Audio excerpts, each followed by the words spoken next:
IPL নিলাম কর্তৃপক্ষের অভিনব কৌশল। এ যেন বাংলাদেশকে ঘিরেই ইন্ডিয়ান প্রিমিয়ার লিগের বিশেষ পরিকল্পনা, যে পরিকল্পনার ফাঁদে পড়েছেন অন্ততপক্ষে একাধিক ক্রিকেটার। এছাড়াও মুস্তাফিজকে যেন গোনাই ধরেনি আইপিএল।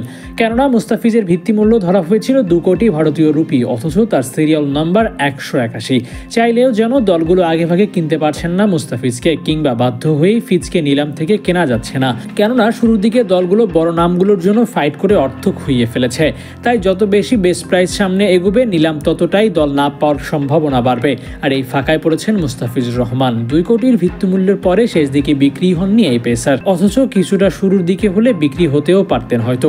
ভিত্তিমূল্য কম হলে রিস্টপটির মতো ফিজকেও দলে নিতে পারত যে কোনো দল। তবে শুভঙ্করের ফাঁকিটা গিয়ে লেগেছে লিটন দাস, তাওফিক হৃদয়দের গায়ে। এই 2 ক্রিকেটারের নামই ডাকেনি অকশনার। দলগুলোর জন্য ন্যূনতম সুযোগও ছিল না লিটন দাস, তাওফিক হৃদয়কে দলে ডেকে নেওয়ার জন্য। এক্সেলারেট সেগমেন্টে মুস্তাফিজ রিশাদকে ডাকা হলেও কোনো দল আগ্রহ দেখায়নি। তাই অনেকেই আশায় ছিলেন লিটন ও হৃদয়কে ডেকে নেওয়া হতে পারে, কেননা এই দুজনের সিরিয়াল নাম্বার বেশ কাছাকাছি, 247 ও 298।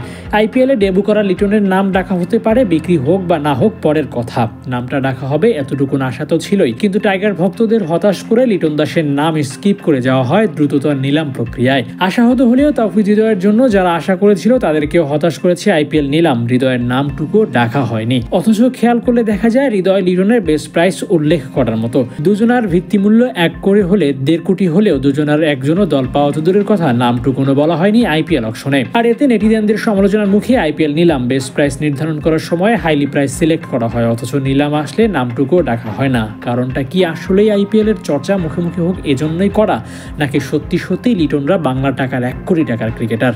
এমন প্রশ্ন তুলতে অবশ্য বাধা নেই। বলা যায় এক প্রকার অবহেলার শিকার লিটন, হৃদয়, মুস্তাফিজরা। বাংলাদেশি বলেই নাকি এমনটা হয়, এভাবেও সোশ্যাল মিডিয়ায় হাস্যরসের সৃষ্টি হয়েছে। হয়তো নেটিজেনদের একাংশের কথাই সত্য হবে। Abu Naim, sports Times.